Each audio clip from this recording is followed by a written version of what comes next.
Hola, buenos días, ¿cómo están todos? Espero que bien, espero que empezando súper bien este año 2023. Em, Son las 9 de la mañana, estoy en este momento en mi casa, en la Macarena. Em, Quiero hacer este video dedicado especialmente a los psicólogos que están en permanente formación, para un poco saber qué es exactamente esto de la depresión, cómo enfrentarla, si usted tiene un amigo que está pasando por una crisis depresiva, en qué consiste, cuáles son los elementos que la componen. No me voy a detener mucho en aspectos relacionados con el enfoque, aunque voy a hablar principalmente del enfoque cognitivo-conductual. Y cuando digo principalmente es porque cuando me refiero a lo conductual voy a hablar desde el enfoque en términos conductuales. Eh, pero digamos que la forma como suelo manejarlo y en el consultorio es desde una mirada, desde un enfoque cognitivo-conductual, que es el que ha proveído por lo menos más evidencia a favor de la mejora. Entonces, aspiro que este video sea lo más corto posible, pero lo más sustancioso, ¿sí?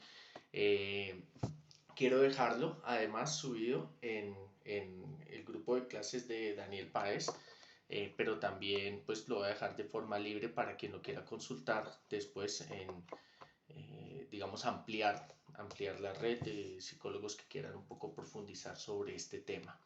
Bueno, para quienes no me conocen, soy psicólogo, mi enfoque es cognitivo-conductual, tengo estudios superiores de posgrado en educación, tengo un magíster en educación, y actualmente estoy dirigiendo el Centro de Formación en Psicoterapia, para la Felicidad Colectiva, un espacio, digamos, un espacio, una casa, un consultorio, creado para formar psicólogos por un lado y también para atender personas de una forma profunda, digamos que ofrezcamos calidad distinto a cómo se está ofreciendo calidad actualmente con las EPS, eh, o con el sistema de salud colombiano, que es muy corto el tiempo,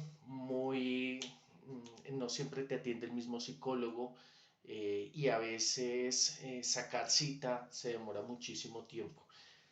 Además que el espacio no suele ser acogedor, rápidamente te van despachando.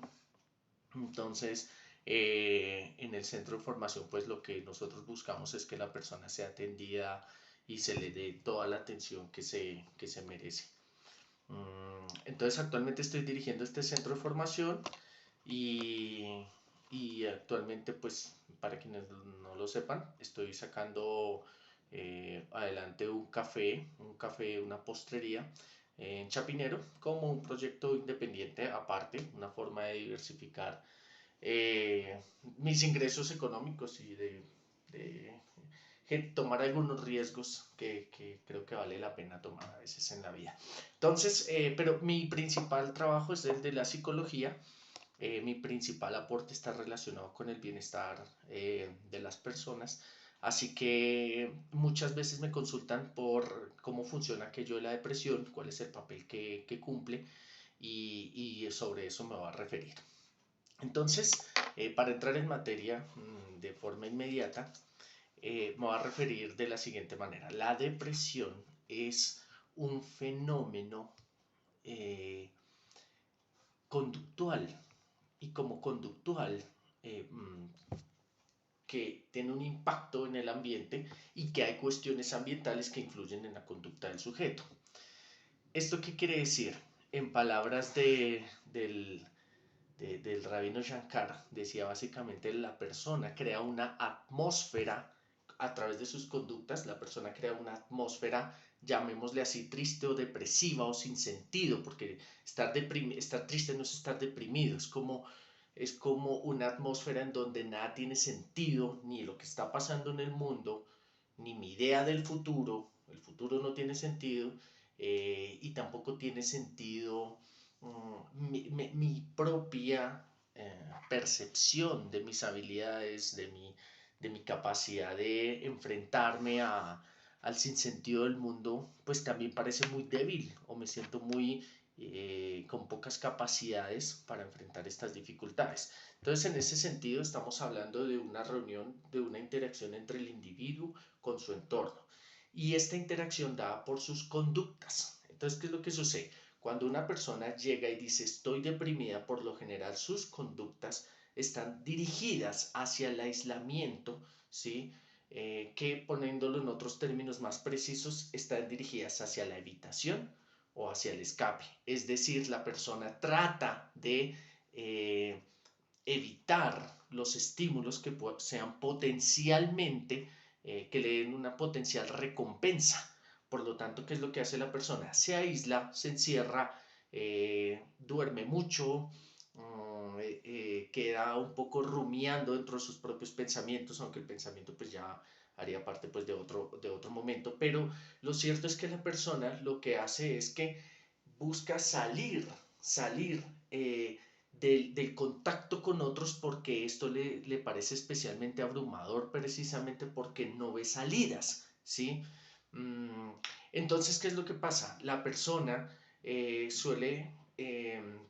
la persona suele, por un lado, eh, aislarse de contacto social, ¿sí? Aislarse del contacto social laboral, por ejemplo, aislarse del contacto de pareja y empezar a rumiar sus propias ideas acerca de su incapacidad para enfrentar situaciones futuras, adversas, potenciales, etcétera. Entonces, por un lado, tiene que ver con la inhibición de la conducta. En ese sentido, ¿qué es lo que tendría que hacer uno como terapeuta, como psicólogo, como amigo de una persona que diga que está en este estado? Pues primero lo que uno tiene que ver es cómo se está comportando, qué es lo que está dejando de hacer. Yo sé que esta parece una respuesta más fácil y las respuestas fáciles no suelen ser las mejores, pero uno debe procurar que la persona salga y logre una activación, aunque la persona no lo quiera. Es decir, aunque la persona no le vea sentido, lo que uno debe hacer como terapeuta es que la persona empiece a hacer cosas, actividades estructuradas y que puedan ser medibles en el corto y en el mediano plazo. Por ejemplo, que se pare de la cama, que genere una rutina de actividades, por ejemplo, de ordenar la casa, de cambiar de ropa, de hacer ejercicio y el ejercicio son actividades estructuradas que pueden hacerlo por una rutina y que van a tener una medición de un progreso relativamente corto. Yo por lo general recomiendo que inicien con pesas porque las pesas suelen dar unos efectos de cambio más inmediatos. La persona puede empezar a generar en todo caso rutinas, por ejemplo, de incorporar hábitos relacionados con algo beneficioso, por ejemplo, aprender a cocinar, alguna tarea que a la persona le guste, interactuar con algún tipo de manualidad, ¿sí? Hacer mandados, hacer diligencias, es decir, lo importante es inicialmente, y insisto, aunque no le vea sentido, sacarla de esa zona de aislamiento y de evitación y procurar que la persona ejerza conductas positivas. Positivas me refiero a conductas no inhibitorias, sí, que serían negativas, sino conductas positivas, es decir, dirigidas hacia un objetivo intencional, por ponerlo de alguna manera así. Entonces eso por un lado, la parte conductual. Luego está la otra parte que es la parte cognitiva, cognitiva a que hace referencia a las creencias, a las distorsiones, a la cosmovisión, a los esquemas que la persona tiene del mundo, el esquema que tiene de sí misma, que es lo que nosotros conocemos como el autoesquema. Entonces, ¿qué es lo que pasa? Yo anoté aquí algunas de las principales. Por ejemplo, la persona tiene una distorsión en donde toda su atención está focalizada en lo negativo.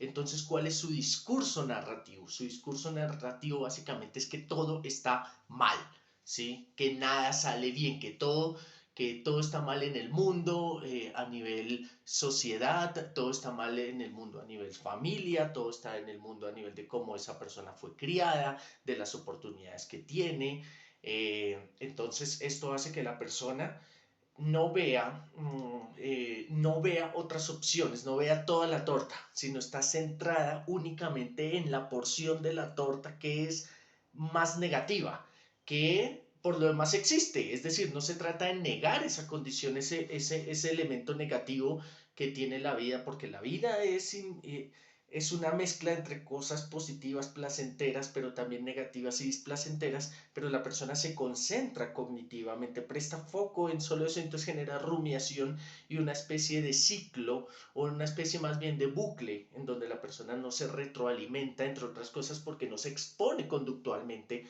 a escenarios que le provean unas recompensas positivas, ¿sí?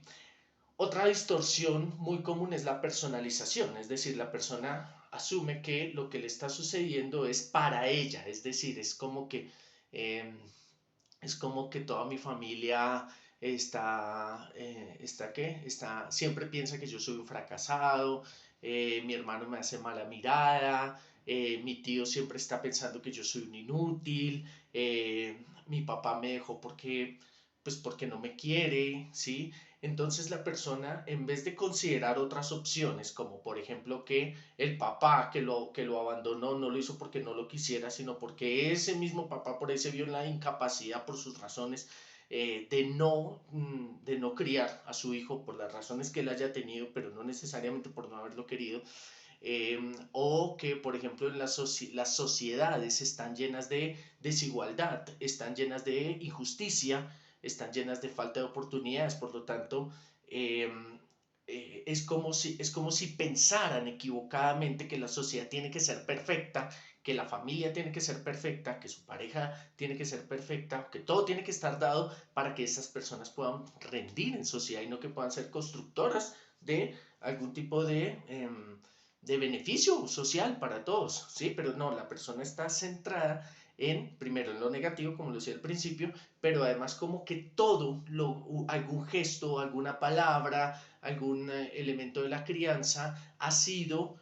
y creado exclusivamente para que me hagan daño, ¿sí? La persona usa frases así como, mira el daño que me hizo mi mamá. Usan frases así como, por ejemplo, mira a dónde mira cómo me hizo sentir mi novio, mira cómo me hizo sentir mi novia. Me hizo sentir como si la persona te hiciera sentir y no fueras tú, digamos, no fuera la persona en estado depresivo o con episodios depresivos que aceptara cualquier tipo de crítica. Entonces, por ejemplo, una persona dice, el hermano, no le sirvió el desayuno, entonces dice, mira cómo me hizo sentir de mal. No, de pronto el hermano tendría sus razones para pasar por alto servirte el desayuno, pero la persona ya lo toma a mal, ya lo toma como si fuera contra ella. Es decir, que hay una visión además muy egocéntrica en la persona con estado depresivo, entre otras cosas también asociadas a la culpa. Es decir, primero como si todo el mundo fuera responsable de su propio bienestar y el propio individuo no fuera responsable de su propio bienestar. Esto es algo que Nathaniel Branden explica en sus 6 pilares sobre la autoestima. Un elemento clave es cómo la persona, después de tomar conciencia de sus emociones, aceptarlas, llega a un estado en donde es la gestión de la responsabilidad. Es básicamente que mi bienestar depende de mí, mi malestar también depende de mí, mi bienestar por acción depende de mí y mi bienestar por omisión también depende de mí, y lo mismo en el sentido contrario, es decir, que si yo dejo de hacer algo también es algo que va a tener consecuencias en mi ambiente. Por lo tanto, la gestión de la responsabilidad de mi futuro depende en gran parte de mí. Y aquí quiero hacer una salvedad. Yo no estoy diciendo que todo tu destino depende de ti, porque hay cuestiones ambientales que no dependen de ti. Y esto es algo que por lo general yo dialogo mucho con mis pacientes, en donde nosotros tenemos que aprender a discriminar, y eso no es tarea fácil, para eso recomiendo leer a los estoicos. Hay que aprender a discriminar lo que está en nuestras manos y lo que no está en nuestras manos, lo que está bajo nuestro control y lo que no está bajo nuestro control.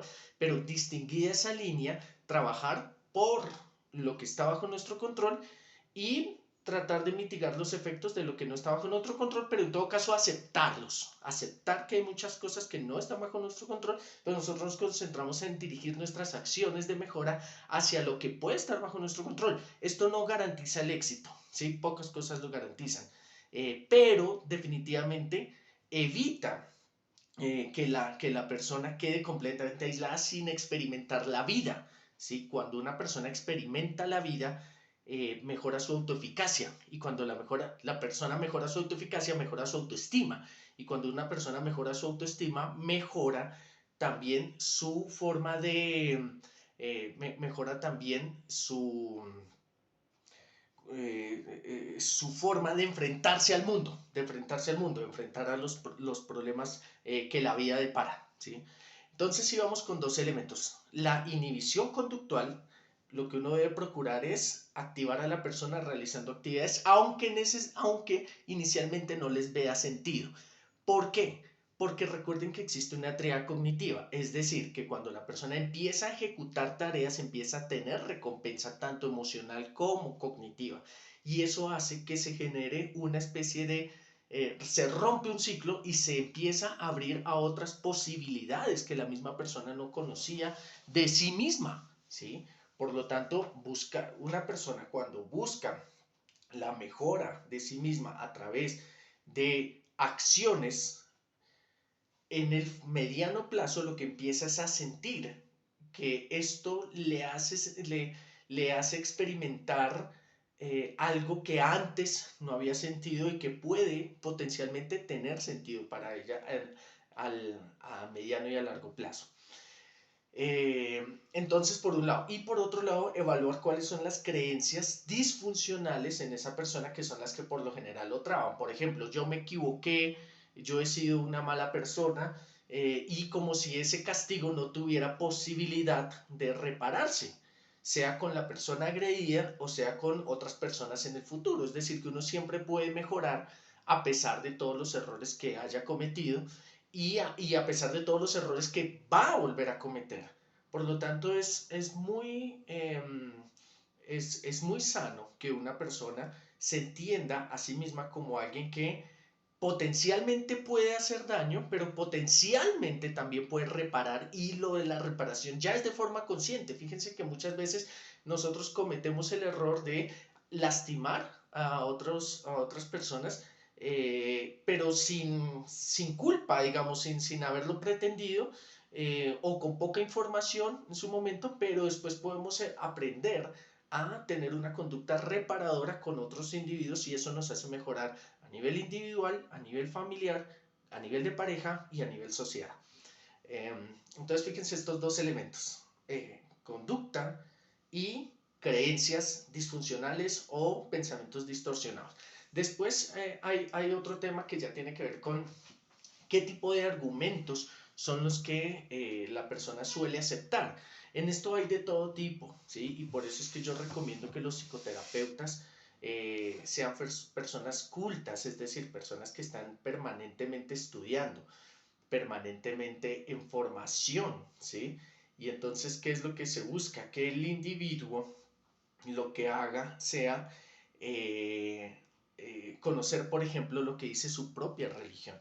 Es decir, dentro de todas las religiones, cristianismo, judaísmo, el islam, por referirme a las monoteístas, pero por supuesto también dentro del budismo, dentro del hinduismo, ¿sí? Dentro de las religiones que existían o que existen aún en Latinoamérica, ¿sí?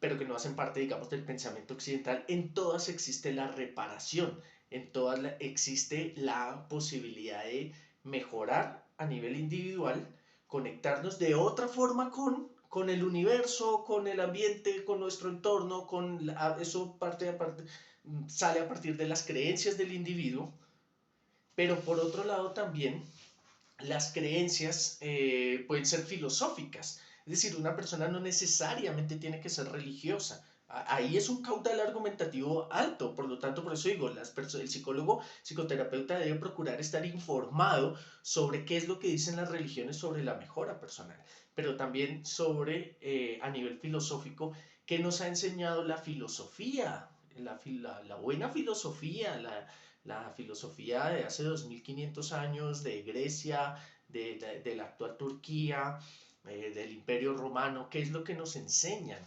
de cómo soportar la adversidad, es decir, pareciera que fuera un problema también estrictamente humano. Entonces nosotros aquí podemos también resolverlo a nivel argumentativo, filosófico, e invitar a la persona a que se nutra de reflexiones que son un poco más profundas, distintas a, digamos, la falta de contenido que a veces se encuentra lo vertiginoso de la vida moderna, que a veces que es muy superficial, ¿sí? Y por otro lado, entonces tenemos filosofía, tenemos creencias espirituales, religiosas, aproximaciones de ese tipo. También podemos tener una filosofía existencial, es decir, con unos argumentos un poco más recientes, más conectados a problemáticas actuales que enfrentan el mundo moderno, y para eso es bueno leer a los existencialistas, por ejemplo a los postmarxistas, ¿sí? A la escuela de Frankfurt, o directamente al existencialismo de los franceses Camus y de Sartre. Camus no era francés, era argelino, pero bueno, nacionalizado francés, no me voy a tener en esa parte, pero quiero decir de esa visión europea que habla sobre las crisis existenciales y la vida sin sentido, y eso también vale la pena, porque a veces la discusión, y esto me pasa con algunos pacientes, sobre todo los de mayor formación, y es que llegamos al punto en donde efectivamente no había sentido, pero en el sinsentido también hay riqueza, es decir, en la falta de sentido también existe la posibilidad de, bueno, vivamos, porque finalmente tampoco teníamos una tarea que hacer. Entonces, pues, ¿qué te parece si en vez de pasarla mal, la pasamos bien y ya, sencillamente? Que esas otras son opciones que da la riqueza cognitiva, la riqueza filosófica, y aprender de los grandes autores. Eh, en todo caso, de lo que se trata es de buscar la forma de activar las conductas, interpelar el sistema de creencias disfuncionales, de distorsiones, ¿sí? Llevar a la persona a que se dirija su atmósfera, cambie su atmósfera, se vuelva una persona positiva en su entorno, ¿sí? Y positiva no quiere decir andar con el ánimo positivo, pero por lo menos no aislarse, porque para la misma persona es un infierno. Inclusive, como lo decía el recién nombrado, eh, se me fue ahora el nombre, se los debo, el rabino, no, se me fue ahora el nombre, pero dirigir las conductas hacia la mejora, ¿sí? Dirigirlas vale la pena, es como que estar mejor, estar feliz vale la pena, porque nosotros nos creamos un mejor ambiente, nos llenamos de emociones positivas, sin saturarnos de emociones positivas, sin negar que la vida incluye la tristeza y que está bien. Nos hace más inteligentes, nos hace más sensibles reconocer cuando estamos melancólicos, tristes, o cuando sencillamente no queremos darla toda, y eso también está bien. Entonces a veces sencillamente no queremos estar supremamente pro, ni agradecidos con el mundo, ni dando lo mejor nuestro, sino sencillamente queremos estar tranquilos, y eso vale la pena. Como decía Gabriel Rolón, no tenemos que poder, nos tenemos que dar la oportunidad de perder, de fracasar, nos tenemos que dar la oportunidad de cuestionar si nuestros objetivos de vida valían la pena. De hecho, estas fechas son claves, ya que muchas personas están todavía de vacaciones. Entonces, pensarnos a nosotros mismos, y pensar qué podemos hacer para estar mejor, no solo nosotros, sino el resto, es algo que vale la pena. Por ahora voy a dejar hasta ahí. No deja de ser una pequeña cápsula. Hay muchísimo más, muchísima más tela que cortar sobre el tema de la profundización conductual, de la mejora de un individuo, sobre la profundización de las teorías ya que hablan sobre el enfoque cognitivo-conductual, perdón, que es cómo la persona ha conceptualizado el mundo en su mente a través de su experiencia de vida, de su cultura, de su crianza familiar.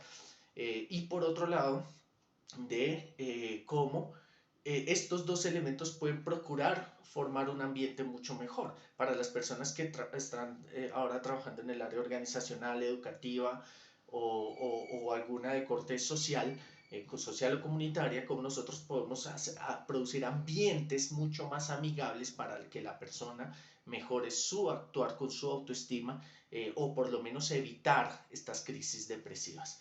hay mucho más relacionados con el estudio del pasado de la persona, de cómo la persona, de cómo ella, pues hay unas situaciones que son insalvables y cómo enfrentarse a situaciones insalvables que en este momento exceden la posibilidad de esta presentación que les quería hacer a todos ustedes, pero invitarlos a profundizar más en el estudio de la mejora personal a través de los procesos psicológicos y psicoterapéuticos que tenemos hoy en día y, y úsenlo, siéntanse libres de usarlos, no le tengan miedo a hablar con las personas que les dicen que tienen depresión y que están suicidándose. El suicidio es una opción, no me voy a tener tampoco en este sentido ahora, pero el suicidio es una opción, debemos tener, de reducir nuestro miedo a que la otra persona se nos va a suicidar, sino sencillamente dialogar a través de todas las posibilidades que tengamos para que la persona pues evite llegar a ese punto que es drástico y pues, por supuesto que no tiene regreso. ¿Pero qué? Pero háblenlo, no le tengan miedo, inviten a las personas a mejorar o a prevenir llegar a esos estados a través de creencias más funcionales, más amigables consigo mismos, más flexibles. Hace poco estaba hablando con un colega, con Wilches, para quienes lo conocen, habla de cómo la flexibilidad es importante para uno sobrellevar la resiliencia, o como un elemento más bien de la resiliencia, para que la persona aprenda a conocerse mejor en sus posibilidades, para que la persona sea más resiliente y se dé oportunidades de activación. Bueno, en últimas, todo apunta hacia que es posible enfrentar, muy posible enfrentar los episodios depresivos mejorando nuestro actuar y nuestra forma de enfrentar un mundo difícil, porque el mundo es difícil.